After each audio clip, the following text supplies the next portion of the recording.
বাংলাদেশের প্রাকৃতিক সৌন্দর্যের এক অনন্য রূপের নাম বাসুলিয়া বা চাপড়া বিল।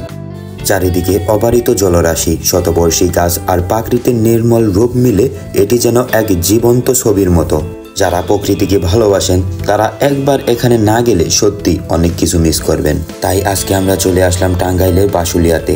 আর এই ভিডিওতে থাকছে ভ্রমণের বিস্তারিত সকল গাইডলাইন, দেশের বিভিন্ন প্রান্ত থেকে কিভাবে আসতে পারেন, কোথায় খাওয়া দাওয়া করবেন, খরচের সকল বিস্তারিত তথ্য সহ থাকছে পূর্ণাঙ্গ একদিনের ভ্রমণ গাইডলাইন।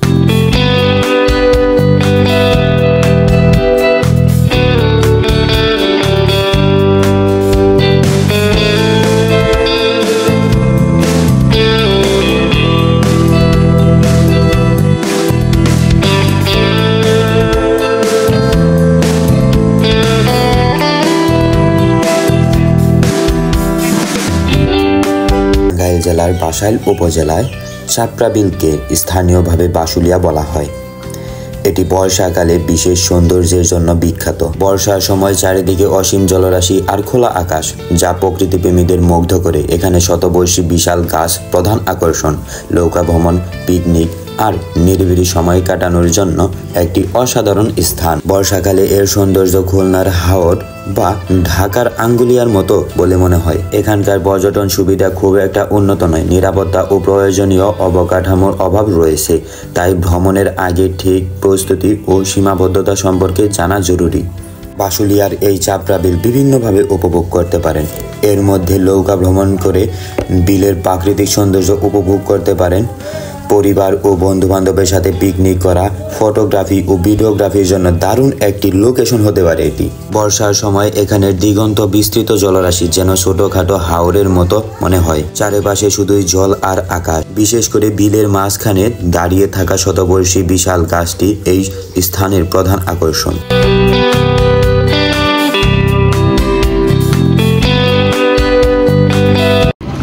এই মুহূর্তে আমি অবস্থান করতেছি টাঙ্গাইলের বাসুলিয়া নামক যে জায়গাটা আছে ওইখানে। এইখানে প্রকৃতি আসলে অসম্ভব লেভেলের সুন্দর। তো আজকে আসলাম বাসুলিয়া ভ্রমণে আপনাদেরকে সাথে নিয়ে।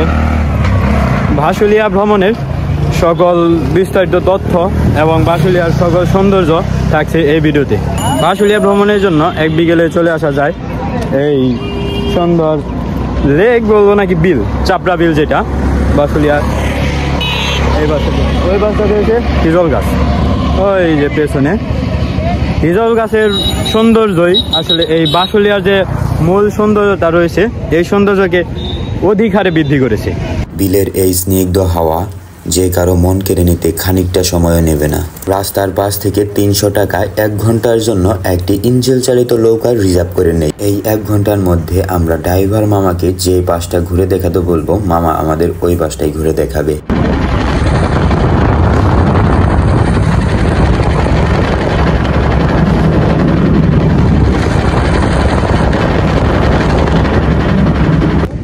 এই ভরা বর্ষায় যারা বাসুলিয়া আসতে চাচ্ছেন তারা এই যে এরকম প্রবেশ করেন। এখানে খুবই সুন্দর একটি পরিবেশ। এরকম পরিবেশ করেন, আপনার কাছের মানুষ বা গার্লফ্রেন্ড, ফ্যামিলি এগুলা নিয়ে ইজিলি এখানে ঘুরতে আসতে পারেন। এটা মানে যতটা অ্যাডভেঞ্চার টাইপের।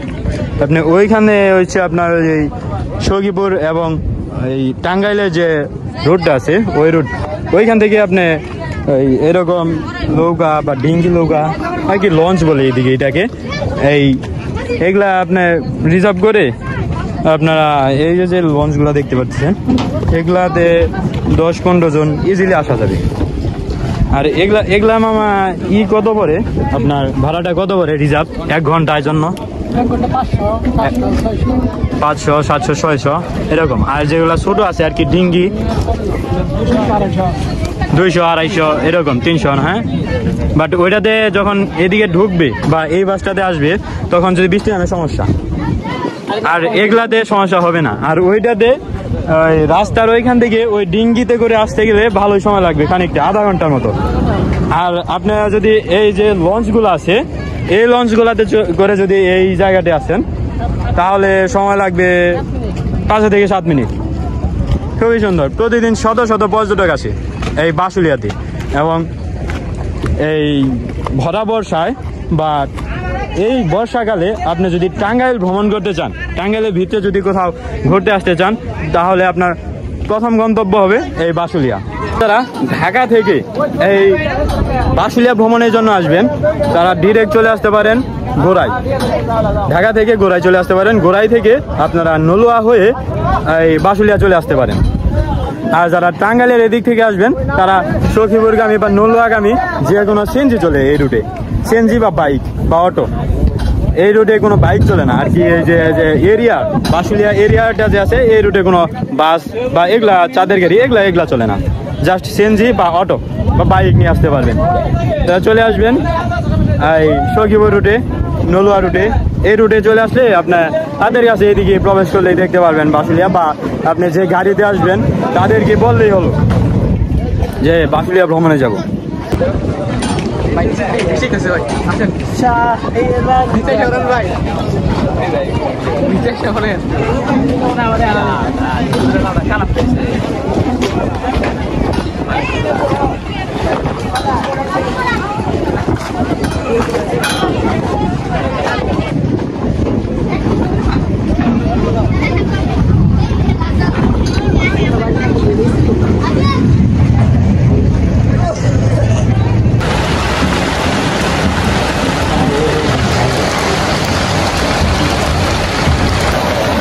হিজল গাছতলার আসার পরে মানে আবহাওয়াটা এতটাই সুন্দর ছিল বলার মতো না। আর এতটা আবহাওয়া সুন্দর ছিল এই যে বৃষ্টির এই মুহূর্তটা পাওয়ার জন্য। একদম বৃষ্টিতে কিছু দেখা যাইতেছে না, অনেক বৃষ্টি হচ্ছে। আর এই যে আমি এবং আমার এই যে টিম মেম্বাররা শুয়ে রয়েছে, ঘুমাচ্ছি। আর এই বাসুলিয়ায় এসে যারা শাপলা ফুল সহ আর কি দেখতে চান ও করতে চান তাদেরকে আসতে হবে সকালবেলা, কারণ সকালবেলা ছাড়া এই শাপলা ফুল আর ফোটে না আর কি। তখন পাবেন বাট ওগুলা ওই যে নিভে যাবে। বাট আপনি যদি ওই ফোটা অবস্থায় চান তাহলে অবশ্যই সকালে আসতে হবে। এসে এই ওইখান থেকে ডিঙ্গি নৌকা নিয়ে আসতে হবে। এইটা মনে হয় যে লঞ্চে যায়, ইঞ্জিন চালিত। এটা ওইখানে যাবে না, কারণ ওইখানে ঘাস টাস বা শাপলা গাছ অনেক। ওই ডিঙ্গি নৌকা নিয়ে আপনাকে 1 ঘন্টা বা 2 ঘন্টার মতো লাগবে। ঠিক আছে, আসতে পারবেন। আজকে দিনের শেষ ভাগ বলা চলে, আর কিছুক্ষণ পরে মাগরিবের আজান হবে। আর বাসুলিয়া ভ্রমণের জন্য আসলে বিকালটাই আপনি 3টার পর থেকে আসতে পারেন। 3টার পর থেকে সন্ধ্যা 6টা পর্যন্ত 7টা পর্যন্ত ঘুরতে পারেন। আর চাউরা একটা টিপস হচ্ছে, আপনারা যদি অ্যাডভেঞ্চার পছন্দ করেন, এইখানে কেউ থাকছে কিনা এইভাবে বলতে পারলাম না, এরকম করে পুরো রাত্রের জন্য আপনি ভোট রিজার্ভ নিয়ে আর কি, ভোট যে ড্রাইভার আছে বা মামা আছে ওনার সাথে কথা বলে আপনার রাত্রে এইখানে থাকতে পারেন। যদি অ্যাডভেঞ্চার পছন্দ করেন বা দূরে থেকে আসেন, থাকার মতো জায়গা নেই। এই জিনিসটা সুন্দর একটা ভোট নিয়ে এখানে রাত্রি যাপন করলেন, চমৎকার একটি পরিবেশ। এখানে কোনো হেসেল নেই বা আপনাকে কেউ এসে ওই যে বিভিন্ন পর্যটক স্পটে দেখবেন যে যাওয়ার পরে কি করে ফোন টোন রাইখা দেয়, আপনার স্ক্যামের শিকার হয়। এগুলো আসলে ঠিক না, ওগুলা এদিকে হয় না। আর পরিবেশটা ভালো, এলাকার লোকজন অনেক ভালো, তাদের ব্যবহার আচার আচরণ মনোমুগ্ধকর। আর এই মাছটা হচ্ছে ওই যে আপনার যে শাপলার কথা বললাম, সাদা শাপলা অলরেডি ফুটে রয়েছে এই মুহূর্তেও, লাল শাপলা এখানে রয়েছে। আর ইঞ্জিন চালিত নৌকার মাধ্যমে আপনারা বেশ খানিকটা সময় কাটাতে পারেন। এবং আমার যা ভিউয়ার্স আছে বা দেখতেছেন এই মুহূর্ত পর্যন্ত, তাদের বলবো ইঞ্জিন চালিত নৌকা নিয়ে আসার জন্য। কারণ আপনি যদি ওই কম টাকায় যদি ওই যে ডিঙ্গিটা নিয়ে আসেন, আপনার আধা ঘন্টা লাগবে এই পর্যন্ত আসার জন্য, এই হিজল গাছ পর্যন্ত। আর যাবেন 1 ঘন্টা শেষ। আর এটা টাকা লাগবে কত? 200। আর আপনি 400 টাকায় বা 300 টাকায় এই ইঞ্জিন চালিত নৌকা এসে আপনি পুরাটা রাউন্ড দিতে পারবেন 1 ঘন্টা শেষ। আপনি বুঝছেন, 100 টাকায় পুরোটা কাভার করতেছে ইঞ্জিন চালিত নৌকায়। বৃষ্টিতে ভেজার কোনো সম্ভাবনা নাই। আর এত সুন্দর একটা পরিবেশ। আমরা আসছি এই 3জনে এই যে ইঞ্জিন চালিত নৌকা নিয়ে চলে আসছি। আর নৌকার ভাড়া তো অলরেডি বলে দিছি, আর ওই রকম কোনোই নেই। আর যারা বাইক নিয়ে আসবেন তাদের জন্য বাইকেরই কত পার্কিং ফি 20 টাকা, বাইকের পার্কিং ফি 20 টাকা। আর প্রাইভেট কার মনে হয় 50 টাকা বা এরকম আশেপাশে, আহামরি কিছু না। আর ক্যান্টিন আছে, যারা ফুচকা অথবা অন্য যে কোনো কিছু খাইতে পারেন। এখানে ভারী খাবার আছে, বাড়ি খাবারও আছে এখানে, বাড়ি খাবার খাইতে পারেন। দুপুরে নাস্তা এই যে আমি প্রায় গেছিলাম, ঠিক আছে। এরকম রিস্ক বা যারা সাঁতার পারেন না, একদমই যারা সাঁতার পারেন না, বিশেষ করে আমার মতো, তাদের এইখানে এই যে দুপুরে গোসল করা বা বিকেলে গোসল, এই যে এখনো দেখে ওটা দেখেন একটু, ওই যে বাসটাতে এই যে হিজল গাছের নিচে গোসল করতেছে। হ্যাঁ, এইরকম কাজ যারা সাঁতার জানে না তাদের জন্য ভুলেও যাবেন না সাঁতার কাটার জন্য। কারণ যদি যান আপনি আর না উঠে আসতে পারেন একদম ডেট নিচে, ঠিক আছে, বা উপরে চলে যাবেন উপরওয়ালার কাছে। সব দিক বিবেচনায় আপনারা এই কারেন্টের হুমকি এগুলা থেকে বিরত রাখবেন, সতর্কতা অবলম্বন করবেন যতটুকু পারা যায়। কারণ আসছেন হলো এনজয় করার জন্য, এইখানে ওই রিক্সের কোনো ঝামেলা যাবেন না, ঠিক আছে।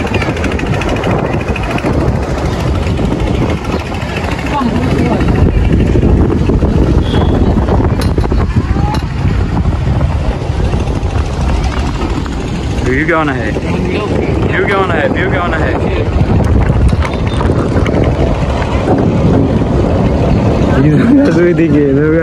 এই বাতাসের কারণে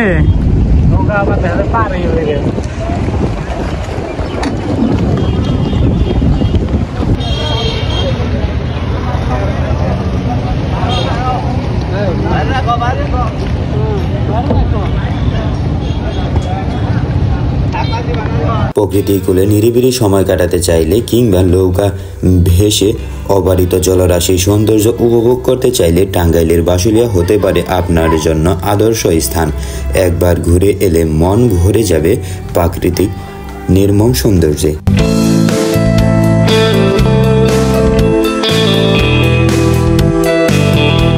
আর আপনারা যারা বাসুলিয়া থেকে নলুয়া এই রুটটাতে যাতায়াত করবেন তারা চাইলে হাইওয়ে ক্যাফে কিংবা বৈঠকখানাতে আপনাদের যাত্রা বিরতি বা খানিকটা মনোমুগ্ধকর ওইটা প্রাকৃতিক পরিবেশের মধ্যে খুবই চমৎকার জায়গা, দুইটাই ভালো।